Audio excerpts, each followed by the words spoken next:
नमस्कार, पॉलिटिकल पंचायत में आपका स्वागत है। मैं हूं प्रदीप डबास। आज का विषय सवाल के साथ शुरू करते हैं। सवाल यह है कि क्या 3 कृषि कानूनों के खिलाफ आंदोलन का रूप या स्वरूप हिंसात्मक हो चुका है? क्या विरोध अपनी मर्यादाएं लांघ रहा है? मंडी डबवाली में जो कुछ हुआ उसके बाद यह सवाल पूछना जरूरी भी हो गया है। मीटिंग के लिए आए बीजेपी कार्यकर्ताओं पर कथित हमले के बाद आंदोलन की मंशा पर सवाल उठ रहे हैं। कभी आंदोलनकारियों की ओर से धारा 370 का जिक्र किया जाता है, तो कभी फरीदाबाद के खोरी गांव में सुप्रीम कोर्ट के आदेश के बावजूद अवैध निर्माण के हक में खड़े हो जाना। सवाल यह भी है कि क्या आंदोलन अपने रास्ते से भटक गया है?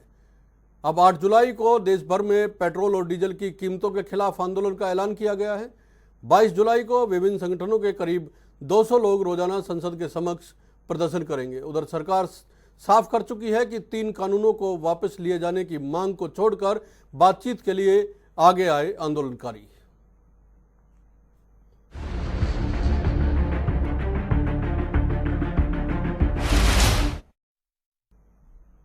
जी, आज की चर्चा में हमारे साथ प्रोफेसर विदु रावल साहब जुड़ चुके हैं भारतीय जनता पार्टी से, सुमित गौड़ साहब कांग्रेस से और विजेंद्र रेड्डू साहब इंडियन नेशनल लोकदल से हमारे साथ जुड़े हुए हैं। मैं विदु रावल साहब आपसे एक सवाल करना चाहता हूँ।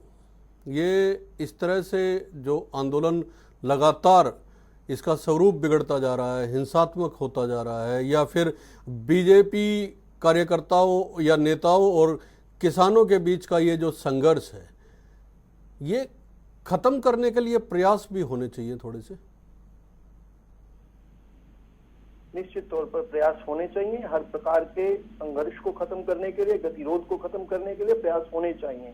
लेकिन ये आपने कहा कि बीजेपी के विरुद्ध किसानों का संघर्ष, नहीं, किसान नहीं है ये। जो लोग जिस प्रकार की ये दुर्घटनाएं और जिस प्रकार की ये दुर्दंत घटनाएं कर रहे हैं, इन लोगों को किसान कहना किसान का अपमान है। मैं चाहूंगा कि आप अपनी इस क्वेश्चन को रिफ्रेज करें। लेकिन विदु रावल साहब, मैंने आंदोलनकारी शब्द का इस्तेमाल किया है। अगर आप नहीं सुन पाए हैं तो अलग बात है। किसान भी कहा, आंदोलनकारी आंदोलन कर रहे, और ये लोग अपने आप को किसान बताते हैं। इनका कहना है कि 3 कृषि कानूनों के खिलाफ ये लोग आंदोलन कर रहे हैं।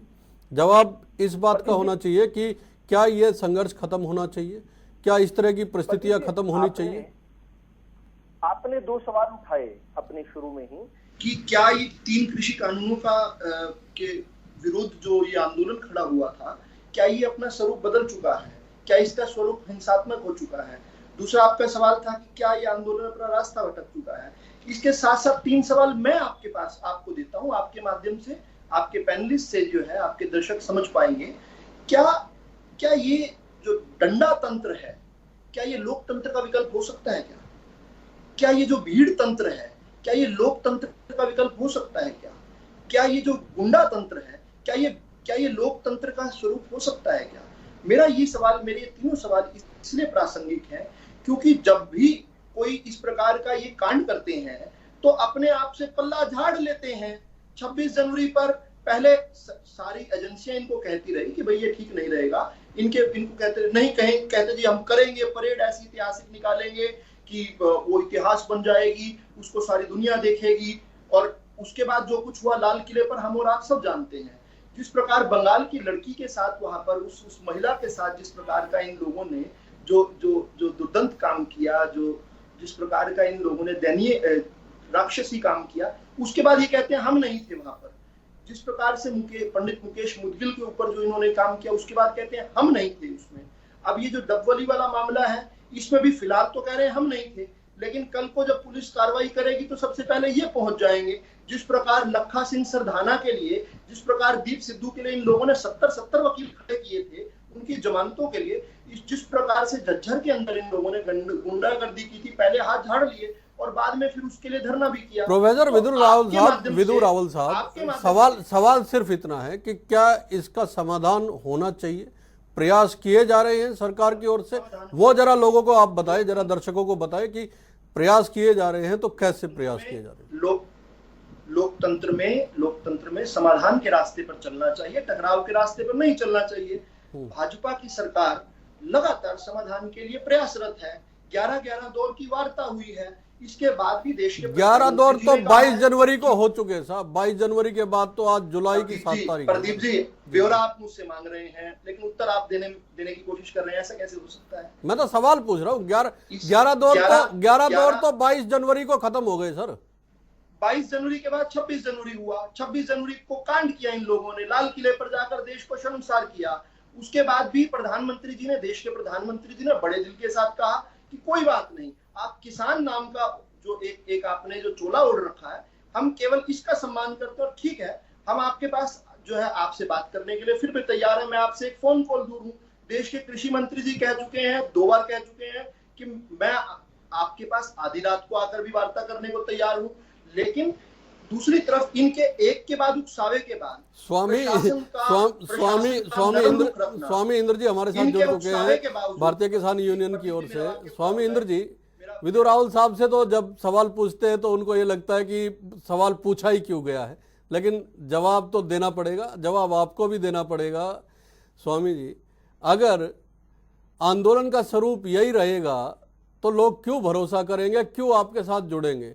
आप 3 कृषि कानूनों के खिलाफ दिल्ली पहुंचे थे, अब आप खिलाफ हो गए हैं पार्टियों के नेताओं के, अब आप खिलाफ हो गए हैं हर उस बात के जो लोगों से जुड़ा हुआ। ये एजेंडा आपका बदलता जा रहा है। आप जो है आंदोलन का स्वरूप बदलते जा रहे हैं, ये लगातार। और हिंसा का तो कहीं कोई स्थान होना ही नहीं चाहिए। हिंसा क्यों हुई, पहले तो इस पे जवाब दीजिए। मार पिटाई या इस तरह से गुंडागर्दी तो नहीं होनी चाहिए थी, क्यों हुआ, इसका जवाब होना चाहिए। जी प्रदीप जी, मैं आपकी तमाम बातों का मैं जवाब दूंगा। पहले मैं एक बात बताना चाहता हूँ, कहना चाहता हूँ कि ऐसी परिस्थितियां देश में क्यों उत्पन्न हो रही हैं। जब देश के अंदर सरकार है तो सरकार नाम की चीज क्यों नहीं है। सरकार माई बाप होती है, लोगों का दुख निवारण करने के लिए होती है, न कि लोगों को दुख देने के लिए होती है। आज पूरा प्रदेश ही नहीं, आज पूरा देश जल रहा है इन 3 काले कानूनों की वजह से। आज पूरे देश के अंदर किसान जो है भयभीत हो चुका है, उसका जीवन खतरे की ओर चला चुका है। आप देखिए कितना तेल की महंगाई हो गई है, डीजल कितना महंगा हो गया है, कृषि जो है खाते का सौदा हो गया है। इन्होंने अभी आपने देखा होगा कि पीछे खादों के रेट बढ़ा दिए थे, यहाँ तक कि 5 किलो प्रति बैग खाद की चोरी तक कर डाली सरकार ने। जो हमें खाद जो 50 किलो मिलती थी वो 45 किलो मिलती है। तमाम ऐसी बातें हैं जो किसान समझ रहा है कि सिर्फ कॉर्पोरेट घराने को फायदा पहुंचाने के लिए ही सरकार काम करती है। सवाल तो हिंसा का है ना स्वामी इंद्र जी, सवाल तो हिंसा का है। जी प्रदीप जी, मैं वहीं आ रहा हूँ। देश के लोग, किसान बार बार सरकार से हाथ जोड़ के विनम्र बेनती कर रहे हैं कि हमें ये काले कानून नहीं चाहिए, आप हटाइए। लोगों का विश्वास कहीं ना कहीं जीतने में आप सफल रही है सरकार। यही कारण है कि लोगों का अप्रोच का अब इन्हें सामना करना पड़ रहा है। फिर भी आपके चैनल के माध्यम से मैं एक विनम्र अपने किसान साथियों से बेनती करूंगा कि अभी ऐसी स्थिति न उत्पन्न करें जहां टकराव आए। अब वार्ता है, वार्ता हम करने को राजी है, पर अभी आपने देखा कि 22 जनवरी के बाद माननीय प्रधानमंत्री ने कहा था कि मैं किसानों से बात करना चाहता हूँ, एक आम काल की दूरी पे हूँ। वो फोन नंबर अभी तक हमें मुहैया नहीं हुआ। प्रदीप जी, अगर आपके चैनल के माध्यम से हमें वो फोन मिल जाता है तो माननीय प्रधानमंत्री से हम जरूर संयुक्त किसान मोर्चा बात करना चाहेगा और तमाम अपनी जो परेशानी है उस फोन के साथ तो एक शर्त ये भी है ना कि आप जो है तीनों कृषि कानूनों को वापस लेने की मांग छोड़कर अगर बातचीत की टेबल पे आएंगे तो बातचीत होगी। बिल्कुल प्रदीप जी, ये देखिए, मान ना मान मैं तेरा मेहमान। ये सरकार ऐसे कानूनों को ले आई, किसानों कह रही है कि मानो ना मानो ये कानून जो है तुम्हारे मेहमान बन चुके हैं, तुम्हें से करने रखना ही पड़ेगा, भले तुम मरो या कहीं भी जाओ, तुम्हारी देश में सुनवाई होने वाली नहीं। ये कैसा लोकतंत्र है? इस लोकतंत्र का सवाल इन्होंने उठा दिया है। लेकिन सवाल तो फिर से वही है, सवाल तो स्वामी इंद्र जी वही है, हिंसा का क्या स्थान होना चाहिए, हिंसा क्यों शामिल हुई आंदोलन में, आंदोलन का स्वरूप हिंसात्मक होता जा रहा है, इस पे सवाल तो आपके ऊपर उठेंगे ना, आपकी मंशा पे भी उठेंगे। आप 370 का जिक्र कर देते हैं, कभी आप खोरी गांव में चले जाते हैं जहां सुप्रीम कोर्ट ने यह कहा है कि इन लोगों को हटाओ यहां से, ये जो है अरावली की वन भूमि पर कब्जा करके बैठे, वहां पे आप लोग जाके कहते हैं कि नहीं कैसे हटा देंगे। तो आपका आंदोलन 3 कृषि कानून को लेके है, आपका आंदोलन महंगाई को लेके है, आपका आंदोलन किसी को विस्थापित को वो करवाने का, आपका आंदोलन है किस चीज को लेकर, यह भी जरा क्लियर कर दीजिए सर। बिल्कुल, मैं बता देना चाहता हूँ प्रदीप जी आपके चैनल के माध्यम से, वे वही किसान है जिसने भारत माता की आजादी के लिए अपने प्राणों की आहुति दी। एक भी कॉर्पोरेट घराने से आज बता दे कि उनके खानदान से, उनके वंश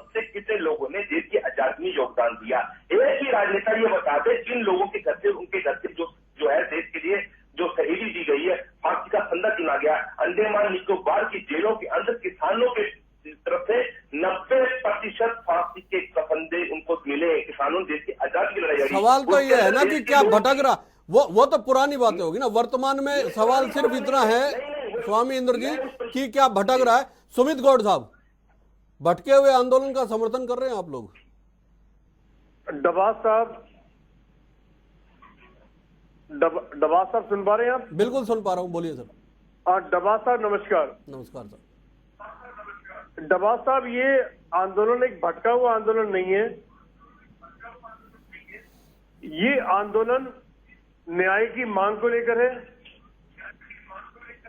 हाँ, वो बात अलग है कि बीजेपी के नेताओं के क्रियाकलापों से, इनकी बयानबाजियों से और बिना 3 शर्तों के मीटिंग करने और इस तरह की बातों से ये किसान वर्ग, ये जो धरती का अन्नदाता है, ये इस समय फुल ऑफ फ्रस्ट्रेशन में जूझ है।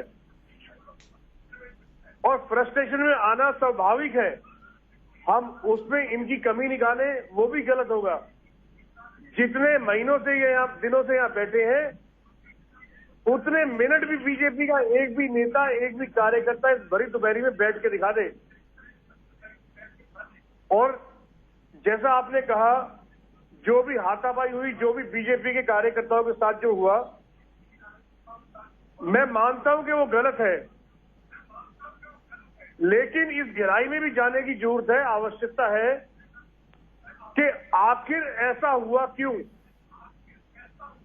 ये जो किसान वर्ग है, ये हमेशा से ही अपनी मस्ती में मस्त रहने वाला वर्ग है, शांति प्रिय वर्ग है और इस देश की खुशहाली और उन्नति का एक आयाम है। लेकिन इसका अर्थ ये सुमित गौड़ हम नहीं लगा सकते ना। अगर कोई आदमी लंबे समय से बैठा हुआ है, अगर कोई आंदोलन लंबे समय से चल रहा है, तो उसमें हिंसा को कोई स्थान देकर उसको जस्टिफाई किया जा सके, ये तो संभव नहीं है। हम इंडियन नेशनल लोकदल के विजेंद्र रेणु साहब, आपसे यही सवाल है कि क्या इसको जस्टिफाई किया जा सकता है? क्या हिंसा का कोई स्थान हो सकता है किसी भी आंदोलन में?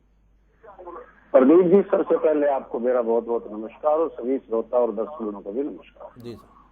देखिए, हिंसा का लोकतंत्र में कहीं कोई स्थान न था, न है और न होना चाहिए।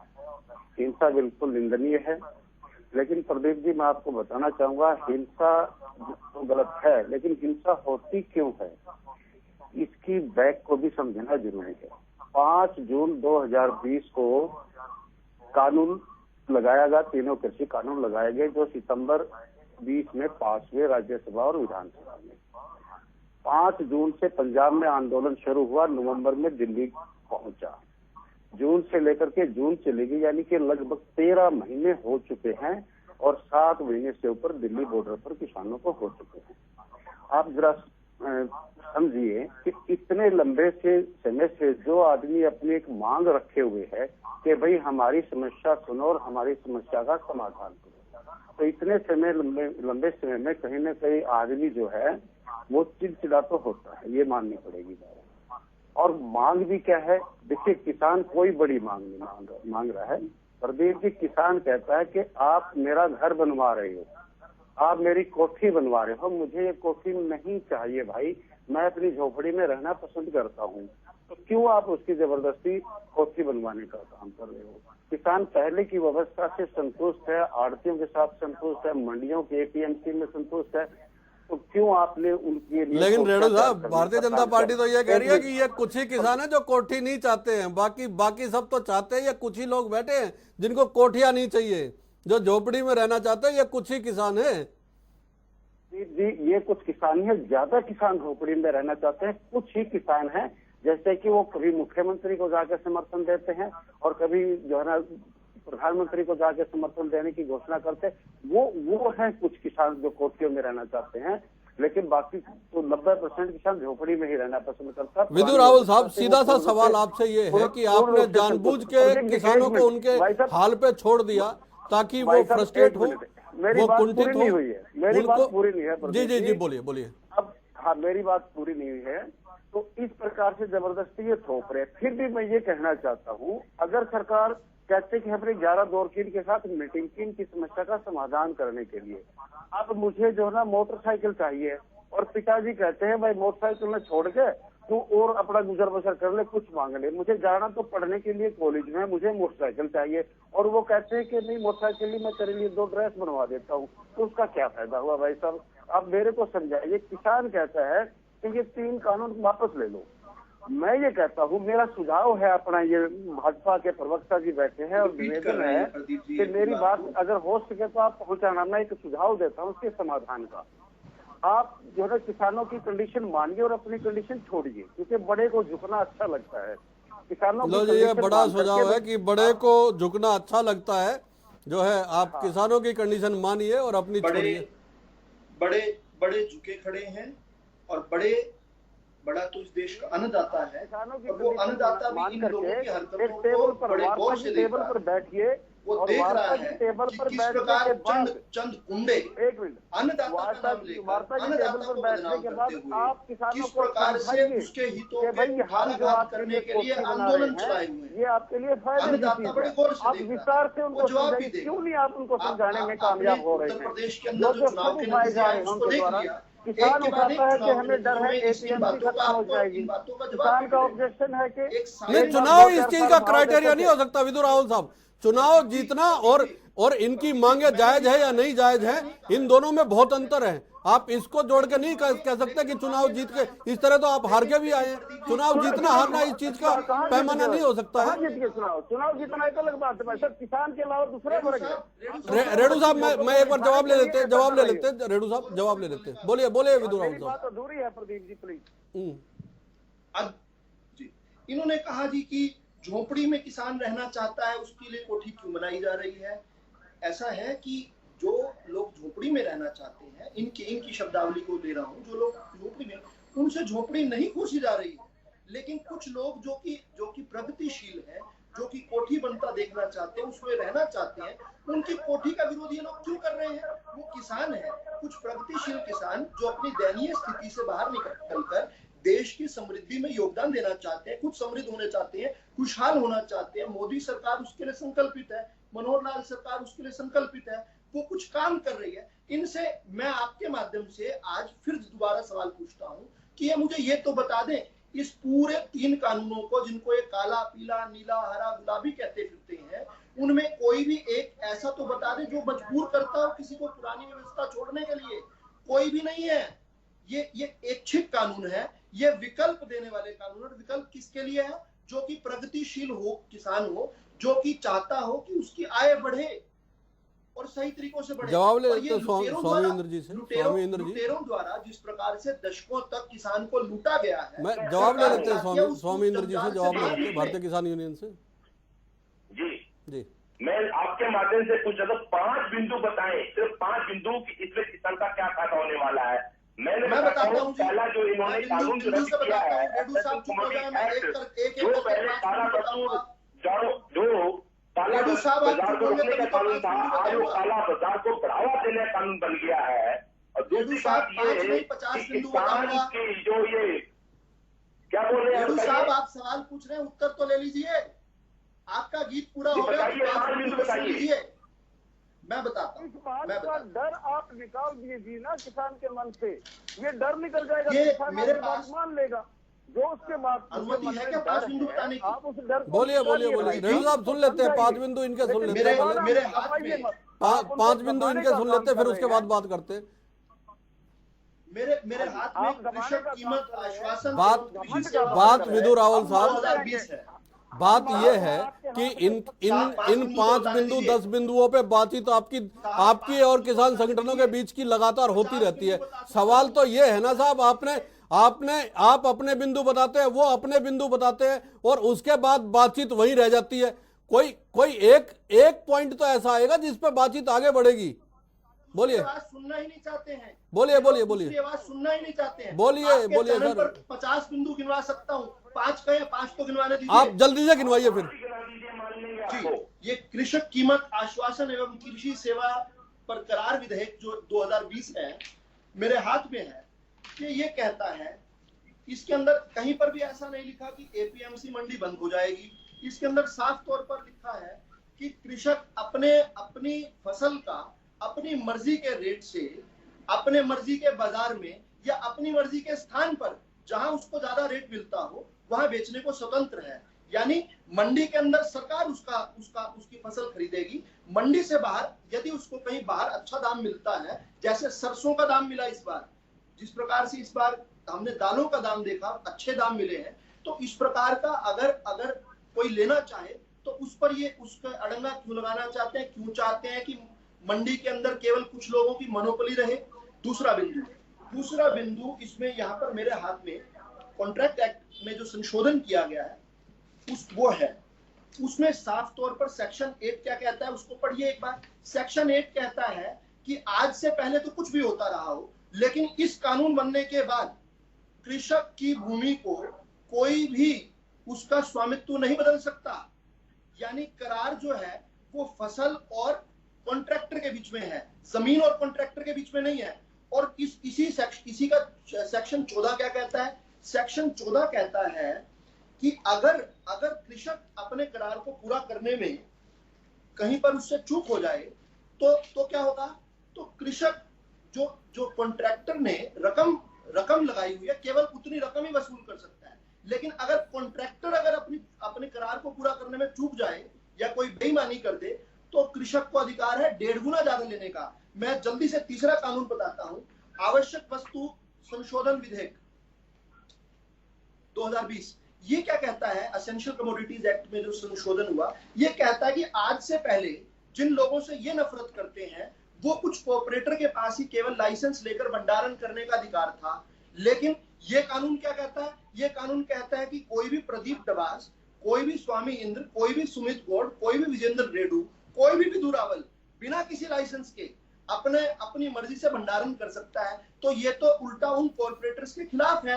उनके पास जवाब ले लेते उनकी मनोबली तोड़कर आम आदमी को स्वामी इंद्र जी जवाब दीजिए। देखिए इन्होंने बहुत अच्छा बताया कि मंडियों भगवान के साथ चुनाव से पहले आपके लिए भगवान का देखिए जिस घर में 4 भाई हो और 3 भाइयों का भगवान के साथ मैं आ रहा हूँ सुमित गौड़ साहब, आपके आप जवाब लेने दीजिए। विधु रावल साहब जवाब लेने दीजिए। विधु रावल साहब आप जवाब लेने दीजिए। आती है। और दूसरी बात, मंडी के बाहर कोई व्यापारी व्यापार करता है, अगर वो ग्रेन खरीदता है, अनाज खरीदता है तो उसमें कोई टैक्स नहीं। पर मंडी में अगर वो अनाज खरीदता है, किसान का कोई सामान खरीदता है तो उसको टैक्स देना पड़ेगा। मुझे एक बात बताइए, जो एक प्राइवेट प्लेयर को आप इतना बेनिफिट क्यों देना चाहते हैं? हरियाणा के अंदर 5,000 करोड़ का रेवेन्यू का घाटा होगा। मैं ये पूछना चाहता हूँ प्रयास कर रहे हैं साथी से कि ये बताएं कि 5,000 करोड़ रुपए का रिकवरी आप कहां से करेंगे? जो मंडीकरण है उससे गांव की सड़कें बनती है, मंडीकरण से खेतों सड़कें बनती है, मंडीकरण से मंडी का विकास होता है। वो तमाम विकास कहां से होंगे? एक आदमी को जो सिर्फ पैन धारक होगा वो पैन के आधार के ऊपर किसान का अनाज खरीद सकता है। अभी अब देखिए मध्य प्रदेश के अंदर मध्य प्रदेश के मुख्यमंत्री के खुद के भांजे को 20 लाख रुपए का एक व्यापारी चूना लगा गया, उसका अनाज पैन कार्ड के आधार पर खरीदे चला गया। जब इनके मुख्यमंत्री का भतीजा ही सुरक्षित नहीं है तो आम किसान कैसे सुरक्षित होगा? दूसरी बात जो ये कह रहे थे कि कॉन्ट्रैक्ट फार्मिंग की बात कर रहे थे, ये क्यों नहीं बताते कि किसान की जो भूमि होगी उसके ऊपर किसान जो कॉन्ट्रैक्ट कर लेगा किसी कंपनी के साथ तो वो किसान अपनी जमीन के ऊपर कुछ भी नहीं कर सकता, एक गौशाला तक नहीं बना सकता। यानी कि इसका जो ट्यूबवेल है अगर को छत डालनी है वो छत नहीं डाल सकता। दूसरी बात यह है उसकी जो रिकवरी है, अगर किसी कंपनी ने बैंक से लोन ले लिया और कंपनी भाग गई तो बैंक रिकवरी रेवेन्यू कोर्ट से करेगा। ये बताएंगे रेवेन्यू कोर्ट का मतलब क्या होता है? इतने बेवकूफ तो हम नहीं है। एसेंशियल कमोडिटी एक्ट की आप बता रहे थे, आप मुझे बताइए जब आपने देश में स्टोरियेपन को रोकने के लिए कोई प्रावधान ही नहीं है तो यही कारण है कि आज देश के अंदर सरसों का तेल जो गरीब आदमी को सरकार दिया करती है। लेकिन स्वामी इंद्र जी आपसे और विधु रावल साहब से सिर्फ एक सवाल पूछा था। विधु रावल साहब से यह पूछा था कि क्या इसलिए इतना लंबा टाल रखा है कि कहीं लोग फ्रस्ट्रेट हो, कुंठित हो और फिर वो हिंसा पे उतरे और फिर आप इसको सख्ती से खत्म कर दे। एक बात आपसे यह पूछा था कि क्या हिंसा ही एकमात्र तरीका है जो आपके द्वारा अपनाया जा रहा है? आप दोनों ओर की तरफ से कोई इसका जवाब दिया नहीं गया। मैं देता हूं सुमित गौड़ साहब हिंसा को सपोर्ट कैसे कर सकती है कांग्रेस? सपोर्ट नहीं किया। मैंने पहले ही आपको कहा कि जो हिंसा हुई वो निंदनीय है, लेकिन उसके पीछे के तथ्य भी समझ दिए। लेकिन आप ये देखिए, आज इस बीजेपी सरकार ने, विधु रावल जी की पार्टी ने किसानों को उनके खेतों में ही बांध के रख दिया है और अडानी अंबानी जैसे बिग प्लेयरों को खुले सांड की तरह छोड़ दिया है। क्या बात करते हैं विधु रावल जी। इस चुनाव से पहले आपकी पार्टी बीजेपी के लिए किसान भगवान था, अन्नदाता था। आज वही आपके लिए, कभी आप उसको पाकिस्तानी बताते हैं, कभी आप उसे कुछ बताते हैं, कभी आतंकवादी बताते हैं। आज ये किसान, चाहे मैं कह रहा हूं हिंसा पे उतारू है, चाहे ये प्रदर्शन कर रहा है, ये सब केवल और केवल आपके द्वारा, आपकी पार्टी के नेताओं के द्वारा दी हुई प्रशिक्षण के कारण है। किसान कभी भी सड़कों पे नहीं उतरा। हमने भी सरकारें चलाई है, हमारी पार्टी ने सरकारें चलाई है, किसानों के दुख दर्द को समझा है। जैसा हाल आपके टाइम में हुआ है, विधु रावल जी जरा इतिहास के पन्ने पलट के देखिए। आप पहले कांग्रेस के टाइम में कभी भी इतना बड़ा प्रोटेस्ट तो इस देश में, छोड़ो वर्ल्ड में कहीं किसी कंट्री नहीं हुआ जितना बड़ा प्रोटेस्ट। ये हमारे आपकी पार्टी 4.5 लाख किसानों की हत्या की, खून लगे हुए उनके हाथों पर।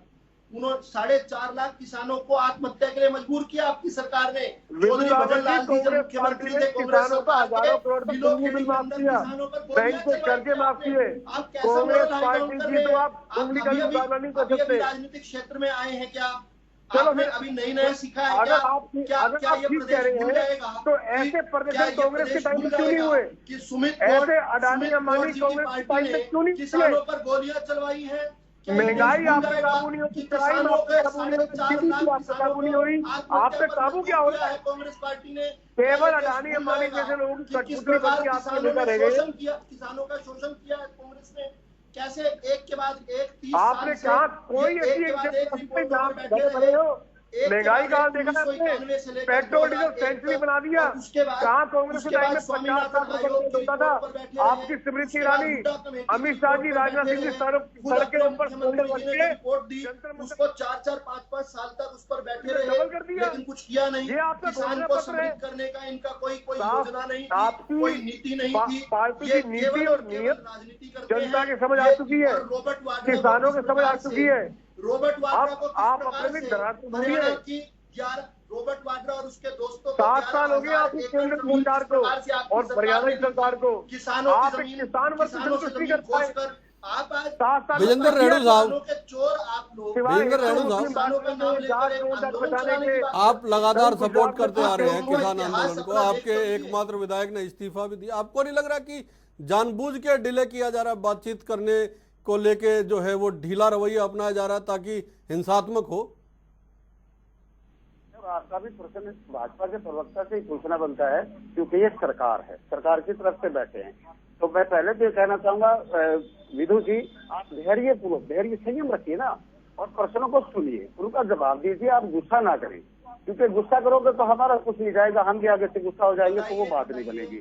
दूसरी बात मैं कहना चाहूंगा, हमारे कांग्रेस वाले भाई भी बड़ी सफाई दे रहे हैं किसानों के समर्थन के, उनके सहयोग की। ये जो ड्राफ्ट है 3 कृषि कानून में बहुमत नहीं था, इस वजह से ये लागू नहीं कर सके। और यूपीए के गठबंधन के दलों ने ऐसा बात सुनो, नहीं संयम से बात सुनो, मैं आपकी सुन रहा था, आप बात कांग्रेस पार्टी ने ये तैयार किया था और ये लागू नहीं कर पाए, क्योंकि यूपीए में कई घटक दल थे, उन्होंने इसका विरोध कर दिया था। इसलिए मनमोहन जी की सरकार ने इसको दबा करके रख दिया गया। और भारतीय जनता पार्टी का क्योंकि इसमें बहुमत का घमंड था, आपके अंदर 300+ आपके पास सीटें थी। एक बार जवाब तो लेने दीजिए, बोल तो लेने दीजिए, बोलिए। ये भाई साहब सुमित गोड जी, मैंने आपकी बात बड़ी ध्यान से सुनी है, प्लीज मेरी भी सुन लीजिए। और ये तो रिकॉर्ड की बात है, कोई झूठ की बात नहीं है, मैं अपने पास से नहीं बना करके कह रहा हूँ। आप अपने नेताओं से पूछे, खुद भूपेंद्र सिंह हुड्डा ने इस ड्राफ्ट के ऊपर साइन किए हुए हैं, आप रिकॉर्ड निकलवा लीजिए, देख लीजिए, इसमें कौन सी शक की बात है, ये तो रिकॉर्ड की बात है। भूपेंद्र सिंह हुड्डा के साइन है उसके ऊपर, ड्राफ्ट के ऊपर, लेकिन लागू नहीं कर पाए, आपने लागू नहीं किया, ये बात भी मैं मानता हूँ। ये बात भी मैं मानता हूँ, आप लागू नहीं कर पाए क्योंकि आपके पास बहुमत नहीं था। और जो बीजेपी स्वामी इंद्र जी के पास चलते हैं। स्वामी इंद्र जी, बड़ा छोटा सा सवाल है, क्या हिंसा पे लगाम लगेगी? आंदोलन को सही तरीके से चलाया जाएगा या इसी तरह चलता रहेगा? लोगों का भरोसा उठता जा रहा है दिन पे दिन। नहीं लग पाएगा जी, मैं पहले बोल रहा हूँ।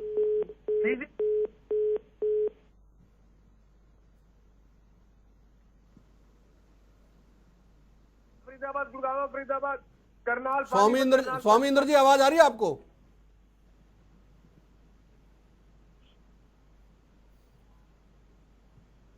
स्वामी इंद्र जी, आवाज आ रही है आपको? मुझे आपकी आवाज नहीं, क्या आपको मेरी आवाज आ रही है? अब आ रही है। सिर्फ 10 सेकंड, क्या हिंसा पे लगाम लगेगी या इसी तरह चलता रहेगा? लोगों का भरोसा उठ रहा है। देखिए, हम हिंसा के कहीं भी पक्षधर नहीं है। हम यही कारण है कि आज वो अंदर धिक्कार रैली बनाई थी हमने, उसका कारण यही था कि सरकार को है कि आपकी कारगुजारी जो है किसानों को नहीं है, और हम आपको धिक्कार देते हैं कि लाखों की तादाद में लोग सड़कों में बैठे हैं, काम धंधे बैठे हैं। सुमित गौड़ साहब, आखिरी 10 सेकंड, क्या हिंसा को समर्थन करना ठीक है? हिंसा को समर्थन करना ठीक नहीं है, लेकिन किसानों के ऊपर भी दोष मढ़ना ठीक नहीं है। किसान वर्ग आज घायल है, चोटिल है, दुखी है, उनको ये मजबूर कर रहे हैं हिंसा पे उतारने के लिए। रेणु साहब, आखिरी 10 सेकंड।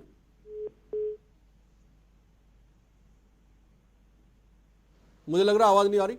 विदु रावल साहब, क्या इसी तरह चलता रहेगा? बातचीत तो शुरू करनी ही पड़ेगी, वरना यह हिंसा होती रहेगी।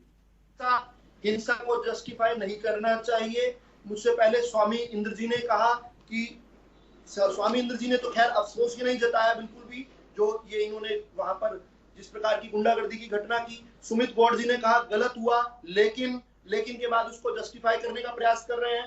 विजेंद्र रेड्डू जी ने कहा हिंसा तो गलत है, लेकिन का मतलब क्या है कि आप जस्टिफाई करना चाहते हैं।